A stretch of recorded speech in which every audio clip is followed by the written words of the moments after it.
Do you like my under eye She's thingies? trying to divert from the fact we've been talking shit for the past 20 minutes, We but sure. have. Well, I just figured we would start with The eye my First of all, eye the fact patches. that I couldn't see you, so I had to get glasses, and my hair's gray. What the hell are we doing? You have a very deep academic vibes happening because you've got, like, the books and the plaid and the Yeah. glasses and the bun. I do have a University of Glasgow sweatshirt You have on. the University of Glass. Gives me a little bit of youth, but that's about it right now. Ayn Rand is still on the shelf, so I didn't learn much from last time. How my drink? Did you make your drink? I did. Are you excited? Maybe. Did you I didn't make mine, so I don't know. I mean, It's in a it looks Talisker glass. oh, good job. And mine's not in the right glass, but Oh, that's real good. I like that. yeah, that is good. Yeah, I like You didn't make it, you don't know what yours is. Stuart made your drink for you. What do you mean? I cut the slime just like this. I spent the whole day making drinks for You people. did, you did. I got home and he was like, "Are you gonna" I was like, "Nope, my drink making days are done." Mm, I watched the whole of North Charlotte get drunk today, day drunk today, and I was like, I can imagine. Absolutely not am I doing it." Just listeners, we're drinking a drink called The Passion Fashion. because it's in our Drinking with the Saints book, and it's for Easter. Yeah, and we're in Holy Since Week, which it's Good Friday of Holy Week, and is so it felt very really appropriate. I can't come up with words. Have you drank multiples of these already? Were you at the bar today? Was I at the bar all day? No, sadly. I wish Um, I was. I did get told no less than, like, 400 times today, and it was really funny because each person thought they were the first person, and I'm really good at acting like that's true, Yeah. that Easter's on 420. It was so many people told me that, and I was just That's like amazing. I was like, "Okay." So, North Carolina has this weird law, it's called the Farm Act, those of you who are from here will know, and it was about tobacco, right? And it Okay. was supposed to make it much easier for, like, the Tar Heels to be Tar Heels, but it's called the Farm Act. Anyway, so it put a lot of freedom for farmers. Well, now in 2025, it's still doing that, but the farmers have changed. But what's so funny is that the basically the state can't do anything because they put forth this act that gave people a lot of freedom. Anyway, point being is that weed is basically legal in North Carolina right now. That's amazing. It's a different strand than the federal government, but like says no to, but like because of the Farm Act, we can still have it. Yeah. And it's still weed. It's it's still yeah. It's weed Yeah. by another name. So fast forward to everyone comes in and they're just like, yeah, they're just giving me the whole rigmarole of That's about fantastic. 420 being, and they're like, which one are you going to celebrate more? And I was like, probably Easter. And they were like, and I was like, I mean, I'm 42. I'm not, you do what you want. I don't care. But like, honestly, like you got told your whole life that drugs are bad. And then like all of a sudden they're like, oh no, it's okay. You just got to drink it. Now we have THC drinks and everything. Wow. They're just like, fine. I went to the liquor store today because I had to get some of the ingredients for this here drink, and, there was a couple of women who were doing, like, samplings of liquor alcohols, and And one you of them drank them all. I drank them all. No. One of them had cans of something, Yeah. and upon like, I was walking towards that one because I needed to go in the aisle, like, by her, Mm. and I immediately was like, "Oh, I bet those are THC cans." And then I looked down and they were not. They were vodka. And I was like, "Why did I just assume that they were THC? Like, what?" And to me, I don't know. Or I mean, your friends in Colorado, between I your friends in North Carolina and Colorado, you're like THC'd out. I'm just Yeah. like, "Surely." Do they have THC seltzers in Florida? I have no idea. Probably no, then you would have seen them. I would have seen them. You would think that I would have seen them. I've not seen Can I anything. say I they're know everywhere, they're everywhere. yeah, like, I know there obviously are a lot in Colorado, Yeah. and I have seen them in North Carolina when I'm visiting you, so, like, I feel like I would have seen them here, but I've never seen them, so I'm assuming no, Watching but people decide whether to get drunk or to get high is a hilarious thing. Like, I've seen them go back and forth, and they're like, "Oh, am I gonna get high? Am I gonna get" Yeah, well, some people also Some do people that, yeah. and that was always my issue. Well, I won't dig into that. In my sober January where I partook of some of these seltzers, let's put it in the legal realm, is that, I would just always fall asleep. Like, it was just Yeah. tired. It I was mean, not I know not a I've told you this before, but I feel like I probably have said this. I am a bad Coloradan because weed just I fall asleep immediately, but then I also have the worst hangover of my life for a solid 24 hours. if you drink alcohol and that or No, if just I have any kind of weed, like really?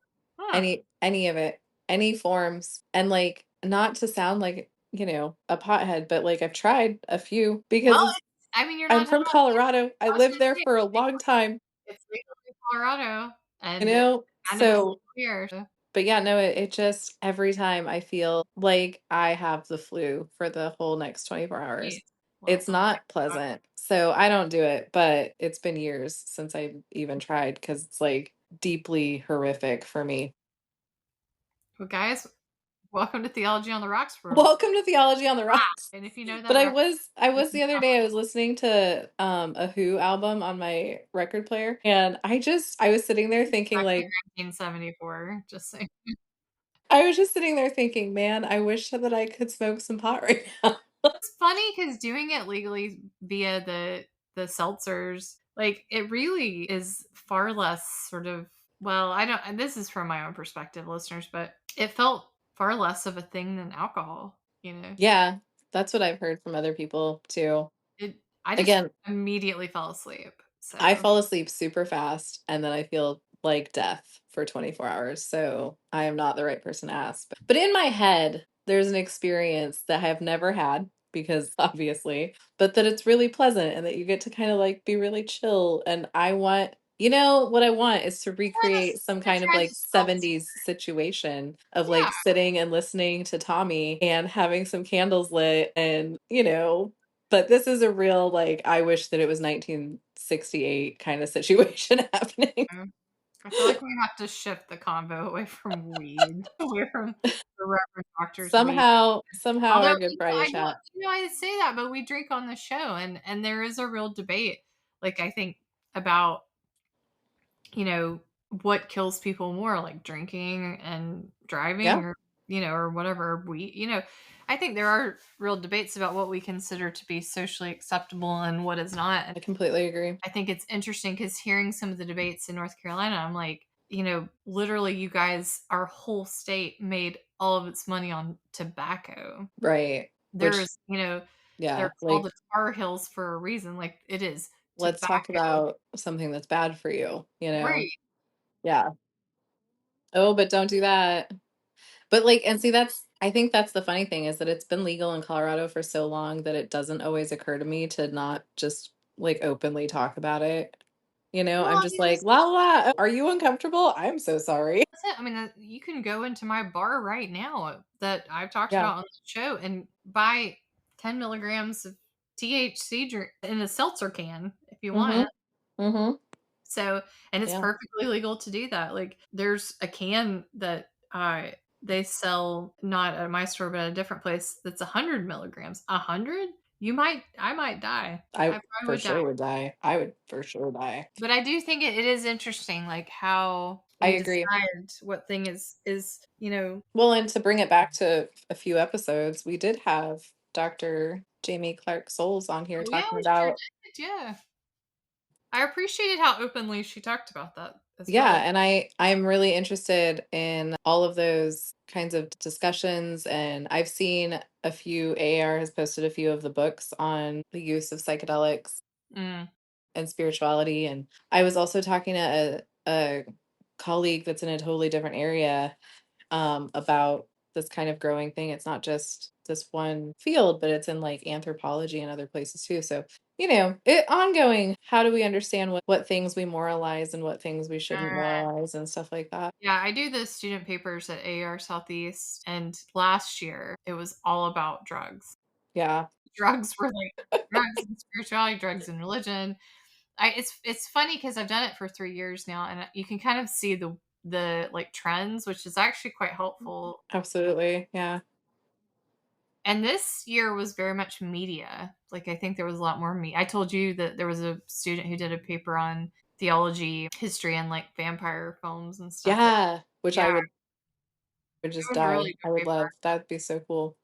Because you said they were talking about like Nosferatu and Yeah, to Twilight and the Twilight. Yeah. how the sort of, of course there's a history we know of anti, I think, immigration and stuff that Yeah. I don't know if it was Semitism, it was anti-immigration or whatever with some Just of the general early, xenophobia. Yeah. yeah, over the early films. And then how all of a sudden you see in Twilight the vampires become this like moral, quote unquote moral center, because you get Stephanie Meyer or whatever Mormon writing, he wants to marry her before they have sex and all of this stuff, and the Yeah. early vampires were seen as like sexually promiscuous and all. Well, and I've been doing a rewatch of both Buffy and Angel, Mm-hmm. and it's super interesting to watch. It's been years since I've watched Angel, but it is always interesting to watch because like there's a whole like anti-sex aspect to Buffy for a while because that's how Angel loses his soul and becomes evil, and Because he had sex.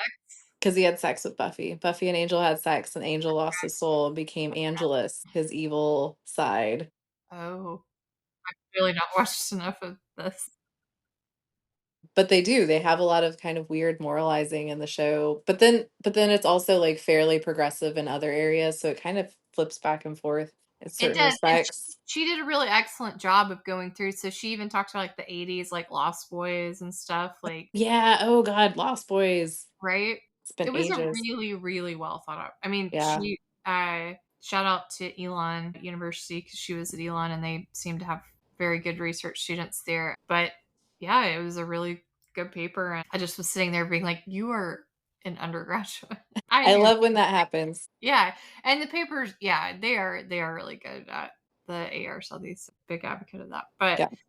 so, guys, today we have decided we're drinking our passion drink. It We're is Holy drinking. Week. It is Good Friday, It's and we Good Friday. decided that we are going to talk not about weed and not about vampires.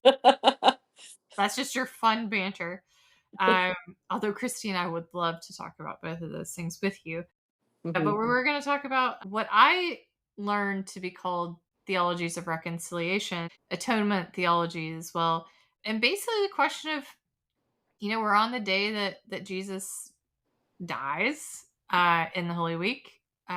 calendar. Also, we learned that Wednesday was Ugly Wednesday, just so you Yes. know. Ugly Wednesday. Ugly Wednesday. We both had no idea what the Wednesday. Anyway, but we're going to talk about, yeah, why did Jesus have to die? What is Yeah. this? Is it's a big question, but it felt kind of appropriate. I write about it a little bit in my reconciliation book because I do the systematic history and then how it evolved into more of a practical thing. Mhm. So I had to go through and look at some of those early theologies of reconciliation, and they're they're interesting depending on where you want to hitch your wagon, but also just the sort of overall, I think, philosophical idea, and a question that I used to get a lot and still do, honestly, in some of my theology classes is, if we have this omniscient God, why would God pick this to happen, basically, or choose Right. this to happen? And it is, we can Calvin it away, or we can, Bard it away and say, you know, Jesus is the answer and we had to have this happen. But did we have to have this happen? I mean, that is a question. Like, I you think don't it's a want, good sorry. question. Yeah. No, I think because especially one of the things that I used to teach when I taught systematic theology was the 9 different atonement theories. And like, how I do only we know like four, I used to be able to like just ramble them right off, and I had to look them up because it has been a few years, but I know that there was like the good versus evil, I looked it up. So there's the satisfaction theory that Jesus satisfied God's wrath. which has its, This wait, was wait, I want to posited, go ahead. sorry. This is posited by Anselm primarily. Chrissy does a research. I just show up from a bar. I've Um, just had time. but also I think so, but I want to point out the satisfaction was because Jesus or God was mad at humanity, Yes. which an all loving God. Well, I don't wanna say I think feeling, like, mad at humanity isn't quite right. It's, like, wrath towards sin is more it. And if you're thinking about Right, but humans are committing the sin. I mean, yes. I do agree with your, like, final conclusion. I want to kind of affirm I don't buy into the satisfaction theory, but the idea isn't that God is mad at humanity, but God has wrath towards sin, and so as humans are sinful, God is unable to, like, be present in that, and so something had to satisfy, which Anselm's kind of idea was that Jewish custom was sacrifices to satisfy that, and Right, then Jesus is the ultimate the ultimate sacrifice to sacrifice, satisfy yeah. that. But then And we God have created humans that committed sin, and they were created in God's image, so God is also sinful? no, they were created with free will to sin, but God has never sinned, so therefore we just took two different paths. Got it. This is not me picking apart Christy, this is me just all this stuff. But anyway, okay, so we've got satisfaction. Satisfaction, Yep. there's the penal substitution, which to this day I Penile. still one of my students wrote a whole paper where he spelled it penile the entire time, and I have to tell you that was amazing to read through. Penal substitution is the idea that God had to punish somebody, and so Jesus took the punishment for us. I almost think that's worse than the I previous. also think it's worse. I don't like the satisfaction theory, but I do think that the penal substitution theory is worse. But my least favorite is the ransom theory. And the ransom theory says that we have been imprisoned by Satan. He's taken us prisoner, and Jesus is the ransom paid to Satan to free us. Oh, yeah, that's not right. Right? It's terrible. 'Cause that just makes God, like, infinitely small. Yeah, and it makes Satan some kind of, like, boogeyman who can kidnap us. I mean, it's just all there's a whole bunch of bad, stupid things going on with that one. Sorry to that man who wrote about it.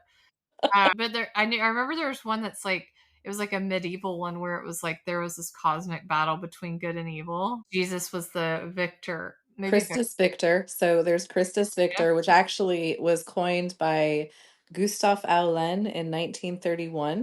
He Okay. was a Swedish theologian. But he said Yeah. that it was the historical position. So he was really angry at people saying that he came up with it because he was like, no, this is the historical Yeah, position. I knew it to be quite early on. But so it's got like very historical roots, but it is a kind of offshoot of the ransom theory in that God pretend so basically what I am bastardizing this really quickly, but God basically Satan still has us prisoner and God is like, "Sure, I'll pay your ransom." But like he's because God is Jesus is God, so then God comes down and then just defeats Satan rather than paying a ransom to Satan. I feel like the Trinity goes out the window a little bit with some of these theories. I think that the non-hierarchical Trinity definitely goes out the window with some of Yeah, these theories because it's like God the Father is a super angry asshole and Jesus is like, "I'll save the humans." right. Yeah. It seems to make And Jesus where's the spirit? a very well, yeah, whatever the spirit's doing. It seems to make Jesus a very separate entity in the Yeah. midst of all of this. Yeah. So, I'm not a fan of any of those. I used to think that Christus Victor was the best of them, but and I think that there's aspects that aren't like when you read through it, you're like, okay, I get what he's trying to say because it's trying to be like he's the victor, like Yeah. but how many is that? 4? I'm not gonna get all 9. There's the moral influence theory in which Jesus is a moral influence for us, and therefore Jesus, in kind of a consequence to how he lived, was put to death, but it wasn't like God intending that to happen. I sort of but you know me, it's not surprising that I sort of lend myself, I think, to that one a little bit Yeah. more. There's the reconciliation theory, which is that the atonement actually happens at the incarnation. Um, and that God's incarnation is what reconciles us, and therefore the death is not actually the part of the reconciliation, but because again, similar to the moral influence, the way that Jesus lived, like the natural consequences of his life led to his death. So the death isn't necessary, but it's just kind of practically Why what did we happened. have to get reconciled? And because sin broke us from God, so we had to get reconciled. I'm missing, Well, I I think, think 3 of them, you've done but a great job because I very much am basing this off of my writing about it for about 2 pages and then also, like 10 years, well, 15 years ago, and then seminary, so I think you've done You're welcome. very I well. I mean reaching into the systematic side of my brain for a moment. they all sound kinda trash. I don't but I mean, not I mean, here's what I'll say about the systematic stuff. You guys have heard me sort of, like, moan and groan about it. It's not that I don't think the exercise is helpful, it's that I think you have to find how it this is very humanist to me, but how it works for you in a way, because I don't think any of this is right. Like, I think there's 9 theories. There are 9 theories. There's also so there are theory methods that also go along with these 9 theories, in which you can take one theory as being correct and the others as all being wrong. Or you can take one theory as being correct with a kind of supporting second theory. Or my favorite is the kaleidoscope theory, in which The all of Unitarian them have Universalist story, aspects of I choose truth. 3. Nobody is surprised by the fact that I like the one where you don't have to make a decision. We have really come to that conclusion on this podcast. I'm like, Is bad at yes, decision. that one, that one. I appreciate some of the conversation around them, and I have always since really kind of becoming someone who thinks like, okay, I have firm stances on aspects of theology. I have kind of rooted myself in the reconciliation because I think the idea that we have had some kind of a break, which I think makes sense to me. How you would like define sin and all of that is a different conversation, but like there's a broken relationship that needs to be mended and that God is the one that's going to reach out and do that. And I think that what the reconciliation theory does that I appreciate so much is that it locates it in the entirety of the incarnation. So like it's the birth, life and subsequent death. So it's not like Jesus just had to die, because I always thought that those theories where like Jesus's death was the primary thing was like, but what if he, I mean, he lived for like 33 years. So like what about all that stuff? And like, the majority of the gospels are about the living part, not the death. Oh, yeah. Yeah, yeah. I mean, So but I have some issues with the creation aspect. I do, to go back to that is, I feel like with creation theology, how do we, not to use the word reconcile, this need for reconciliation with the thing that created us that assumably knew. I don't know. I just think with a lot of these theory, I talked about this earlier, but like it just limits God in a way in terms of creation, because it's this idea of like, so we have to be reconciled to a thing that made us. And because we sinned, okay, and yeah, you can say whatever version of that you want, but like, didn't God set up the world that we would sin in? I had some students ask me the other day because we were going over creation stories and we were mostly talking about it from a um, Judaism perspective, but they're like, why did God put the tree in the garden if we weren't allowed to eat from it? Mm, And I was like, I think that's a good question. And I told them, I said, the way you answer that question is going to depend on a couple of things. One is like, what do you believe about the literalness of this story? mm. Like, because if it literally happened, then yes, I think we have a really big, like, why did you put a tree in the garden that we weren't supposed to eat from? Like, that's like if I put, well, not this dog because she doesn't like to eat anything, but like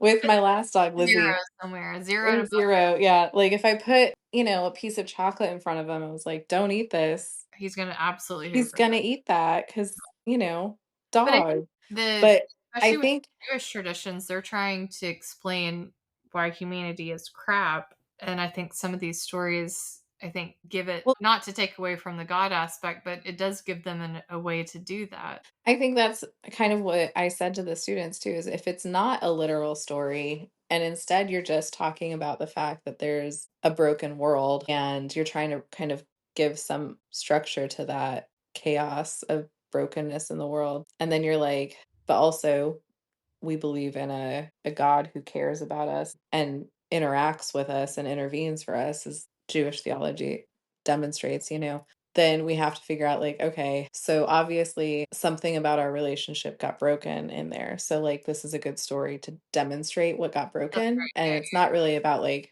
he gave us a tree to eat or to not eat from and we ate from the tree, but like humans did something that broke the relationship. And I talk to the students about like if it's a tree of knowledge, then what you're talking about is that humans are trying to become God. God, yeah. right? And so you're kind of breaking in that. I don't know that this helps with like this whole conversation, but I do think it's something we have to think about. Like, Well, I how yeah, did it's how did that brokenness? difficult because of the these are 2 different traditions Yeah, that we yeah, have absolutely. absolutely spliced together here. And it's taking seriously the Jewish perspective and saying we definitely appropriated a bunch of texts and then use the same systems of analysis that we use with our own texts to texts that didn't operate under that system. We just wanted them to. Yeah, And I think that's really important too. Like, you know, I think about Noah's Ark and how God changed God's mind. And it's like about humanity. yeah. God's like, okay. Changes Leah's mind about humanity on a daily basis, maybe on a Mm, minute-to-minute basis. But I think Chrissy it's an also. interesting thing because I think we're analyzing a lot of this stuff based on, yeah, 2 very different setups and systems, understanding of stories and analogy, and, like, when we do talk about this reconciliation stuff, we wanna trace it back to well, at least I do, I wanna trace it back to, well, who is God? What is God in all of this? And I think that's where my mind always goes, and to do that, God doesn't disappear in the New Testament, but my Lord, I mean, God is in like God, the third version of this made up Trinity thing, is that God sure does disappear a lot. And you could say, oh, God's incarnate in Jesus. Okay, cool. But the figure of God, as we know, like from the clouds, burning bushes and stuff, just as a character, if you want to call it, disappears from the text quite a bit in the New Testament. And it's like, I base a lot of my understanding of God the Father on the Old Testament because that's where I think we see more of this version. Mm. And I guess you could say again, you could say God's the Son is God, but then that gets complicated because anyway. You're killing someone to reconcile yourself to the thing that you're killing. See, this is just why I think the reconciliation theory is the one that works all of this out, though, is that it's not intention. Like, God isn't saying, like, okay, the thing to reconcile God's self with humanity is by killing a part of God. God is saying, I need to reconcile with humanity, and Mm, therefore I'm going to become humanity in order to do that so that I can reach down to them in a physical form and take on experience and understanding and empathy and all that. And in that, God understands that the risk is that humanity will reject God. yeah, As we already always, have. as we already in that rejection, God will then get killed. Yeah. I think that's the more appropriate way to understand what's going on because humans killed Jesus, God didn't kill Jesus. And then Yeah, I what don't think God I is doing is saying, like, I'm willing to risk that death in order to reconcile because I need to come down and reconcile. God knows that that's the risk and that it's likely to happen. And then it does. Like, right.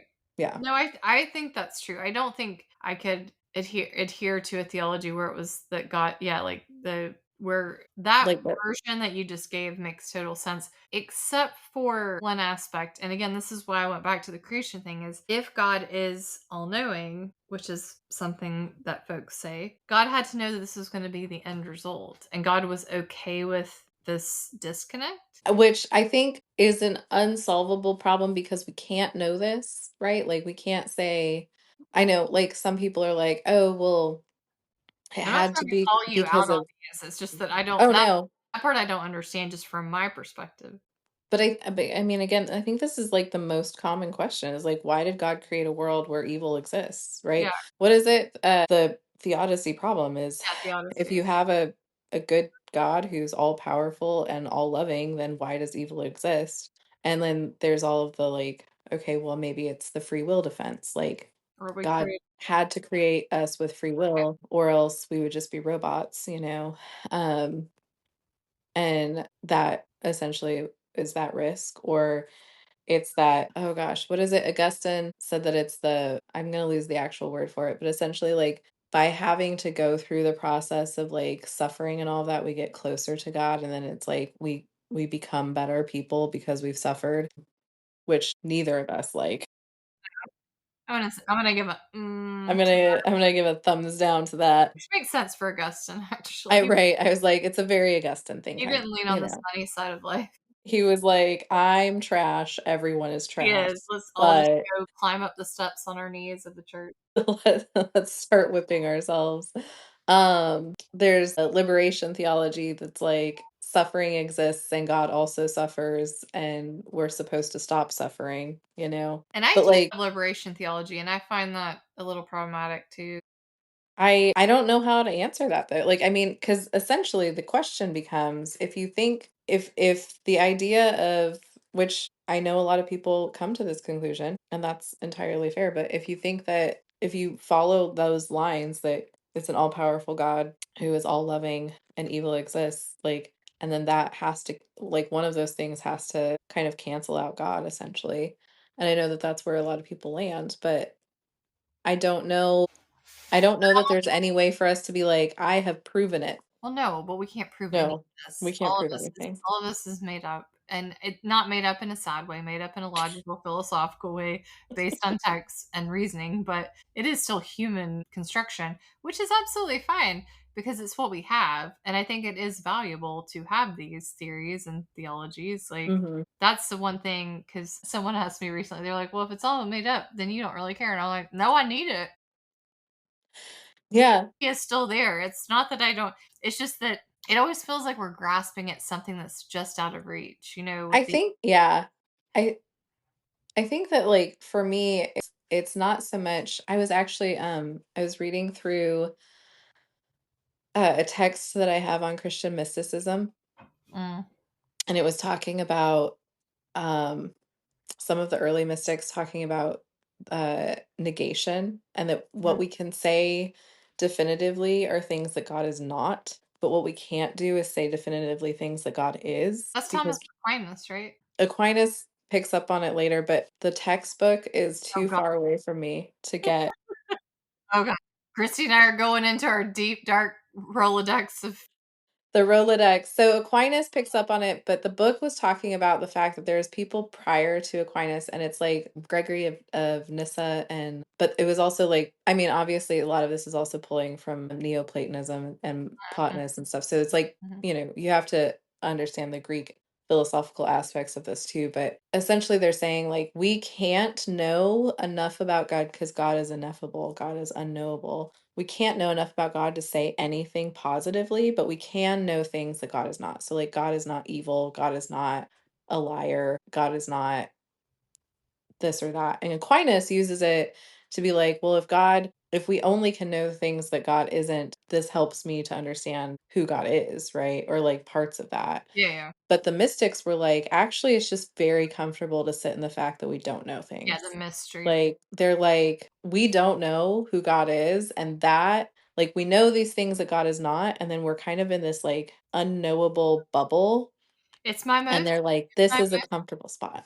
it's my most Catholic jealousy is that they love to talk about a good mystery of God, and they're I love it. I think, I mean, well, you're Anglican, of course you do, or well, you get your wagon to them.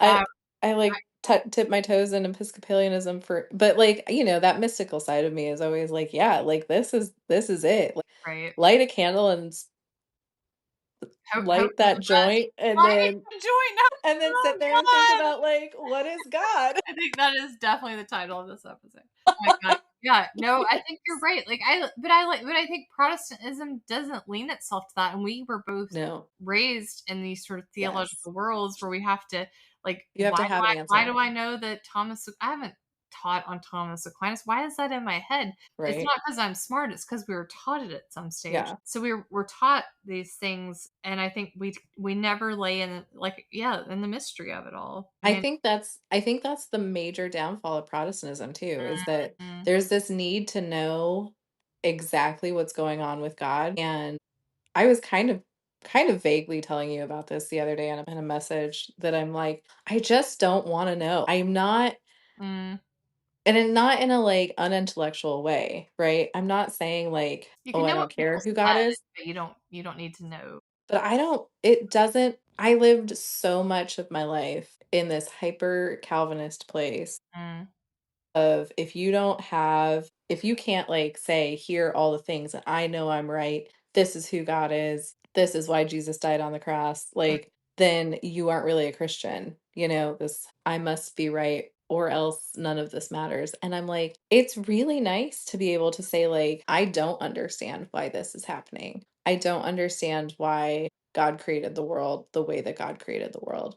But I do understand this other thing, Mhm. or I can say that the reconciliation idea teaches me a lot of things about God Yep. that I feel I can affirm. It doesn't mean I know everything about God, but it means I know enough that I can kind of like sit comfortably in the mystery. I wish Protestants were better at that. Yeah, no, we wanna be right, and even the ones who are, do the deconstruction thing or become ex-evangelicals or whatever, Mhm. then they create another system, really. It's Yeah, interesting to me, and we've talked about that before on the podcast. I mean, I yeah, I think that's right. If we were able to just be okay with it, and I wonder if we talk about our brains being conditioned, I wonder if there's something that, and we all want certainty to an extent, but it does feel like the Catholics are much better with not having that, it and being does. okay with it. And it doesn't make you anti-intellectual. I mean, No. just hearing JD Vance try to talk about Thomas Aquinas poorly made me realize that it's absolutely not anti-intellectualism. It's just being okay with not they're okay with not knowing. Yeah. Well, like I said, that it's not that I don't want to think about it Right. either. It's not that I don't want to spend time pondering the mysteries of God. It's just that I'm okay with not being able to say like this. But it took a kind of crisis of faith, honestly, like me being like, I'm either out or something else has to be true or something else has to start working. And sitting in that Episcopal cathedral in Glasgow with an old Welsh man who used to be Nelson Mandela's bodyguard, swinging a ball of incense like his life depended on it, and just like, shooting glitter cannons at Mary and stuff like that. And just having a kind of be like, we don't need all of the answers. We just need to sit here in community. I was like, this helps. This is fixing a piece of my brokenness. One of the most influential things about, or sorry, one of the most, there's two things about Good Friday, because this is the question I was going to ask you, is what is Yeah. your best Good Friday memory? The alcohol caught up with me in that introduction. So there's two things I wanted to say. One was my Southern Baptist church. We used to have a full on like Calvary play, passion play situation with Yes. a giant cross. I had no idea where they kept it in the off days that weren't Easter. Yeah. My grandma would make us all come to church and we would sit there. But I was actually a part of the passion play with my grandfather. There's one tiny little Polaroid of a public access television because they would put it on public access. And he would read me the story of the death of Jesus, not the birth, the death. Oh my god. And in the background, there was like there was Jesus doing things, and then Jesus would come up on the stage while we're reading the story and would climb upon the cross and had like these little hangy things for his arms. And it was a whole situation. That's That's all I've got. There's I no think that's more. I love that though. That's fantastic. It was a lot. It's a lot, And it's a lot, and there was Roman soldiers. I just remember the budget. I'm like, "Where," and you never saw this stuff except for Easter, so Easter except was for kind of Easter. exciting for that reason, Yeah. and my grandma always said, may she rest in peace, she was like, "You know that it's never a bad weather day when it's Easter, because Jesus is," and I was like, 'Cause Jesus is happy. well, she didn't say Jesus happened. She just said, "Is there?" And I was because God, it's whatever. And now I think about it theologically, and I'm like, hmm, okay. I mean, he did rise again, so I guess that makes. He did We're rise ag we I still mean, on I would be the Sunday, not the Friday. the So Sunday would be I so this is my favorite slash most horrifying story. I have one more, but you can go. Okay. It's related to yours. Okay, go for it. I didn't attend this church, but there's a very large church in Colorado Springs that puts on this massive passion play, and one year I went, Was this the and demons flying? You told me about the this. demons yes, I don't have I told this on the podcast? I think you did tell about the flying Okay. demons.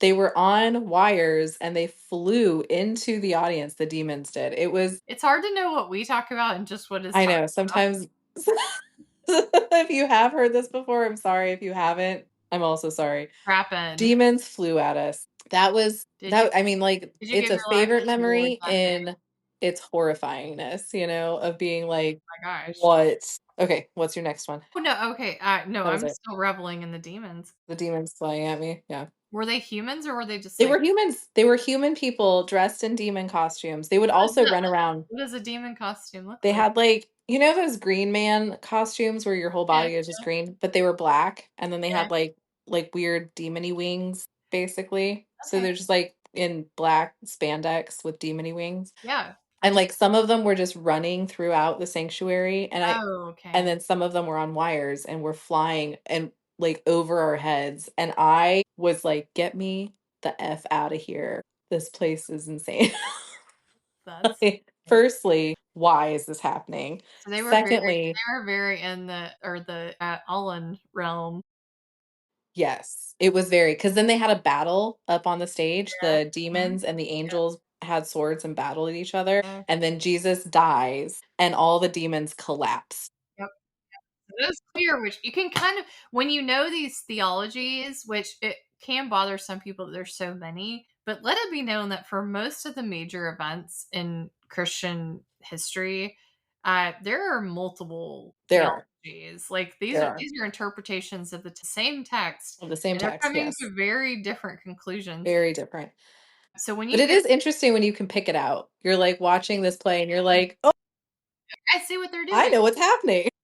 Yeah, they're Thomas Aquinas-ing up or whatever. But it's like you do start to see it. Now, a lot of this is denominational, so you might not notice it if you've ever been to the same church for a long time. Like, it probably is just your denominational theology, but that's also just one of many. And Yep, that is something to note. it is. My second thing is I have brought this up before, but it's there's a NPR This American Life that talks about kid logic, and it's really very sweet. You can look it up. It's on YouTube. We'll put it up on the Instagram. But and the kid lodge, so it's basically kids coming to certain conclusions. So one of them quite funny in its approaches. There's a little girl who believes in the tooth fairy, and Yeah. so, but she catches one day I think it's her father putting money under the pillow. Uh-huh. And then she goes to her friend and she starts talking and they see each other and it's like this like, oh, and whatever. Yeah. So she wakes up the next day and she goes to her father and she says, or sorry, she goes to her friend and she says, you know what? This is crazy. You're going to think this is crazy. Now, what you think she's going to say is, there's no tooth fairy. Doesn't is my dad is the tooth fairy. And so she convinces her friend that her dad is the tooth fairy for everyone. But one of the stories on it is this guy who's not super religious, but his kid goes to a Christian school, so he's starting to tell his daughter about Jesus, and he Mhm. tells the whole story, and he goes about it, and he she's quite young, and they go to a church, and they see Jesus on the cross, and she's like, oh, who is that? And he goes, well, that's Jesus, and here's the other part I didn't tell you about. It didn't go as well as one might hope. Mhm. And she gets really upset because she's like, "Oh, but he was so nice. He did all this stuff. Like, Right. why did he end up like that?" And he's like, "Well, that happens. He ran afoul of the Roman government or whatever." And then I fast forward to like a year later, and it's Martin Luther King Day, and she's asking about Martin Luther King, and he goes, he was a preacher, and she's like, "For Jesus?" Because she knows Jesus now, Yeah. and he goes, "Yeah, he's a preacher, and he sort of rubbed some people the wrong way." And at the end, she goes, "Did they kill him too?" Oh. Oh, that's heartbreaking. Oh. 'Cause they did. Oh, no. But I thought it Yeah. was such a thing of like, of course these people couldn't live. I mean, I don't Right. even mean that like in a they shouldn't have lived. I mean that like No, nobody who's like this lives. that's kind of why I think that this idea of the reconciliation theory just being like, "Hey, it wasn't that God was like, the way to reconcile is death." It was like, if I come Mm, and I live the way God, want humans to live, they're gonna kill me, but it's still worth it to come. And I'm like, yeah, yeah.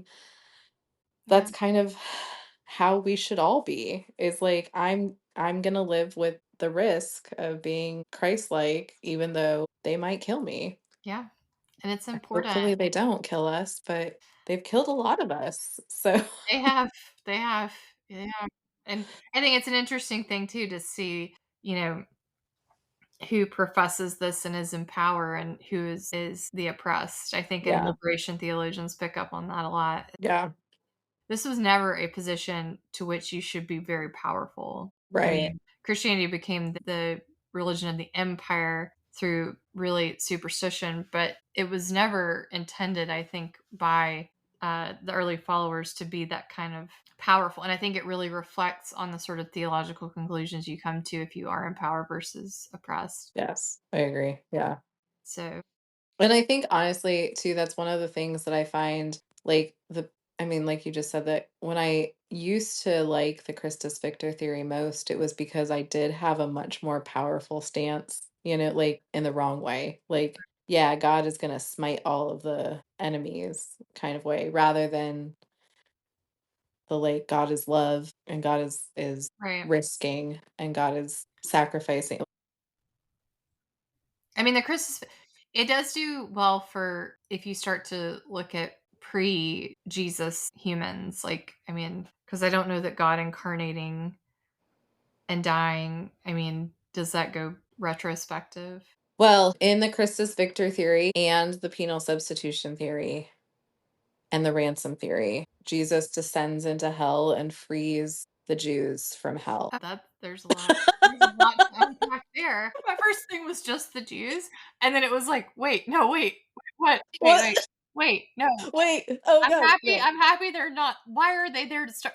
So many questions. Okay, cool. So it's probably not hell the way we Did think they of go hell. to It was more hell? like no, it was more like A holding spot? a holding spot, like purgatory, because it was, Where I was you just know, racing on, like, an endless high school track? I mean, what I mean, if you think about it, like did you ever read Dante's Inferno? I did. You know where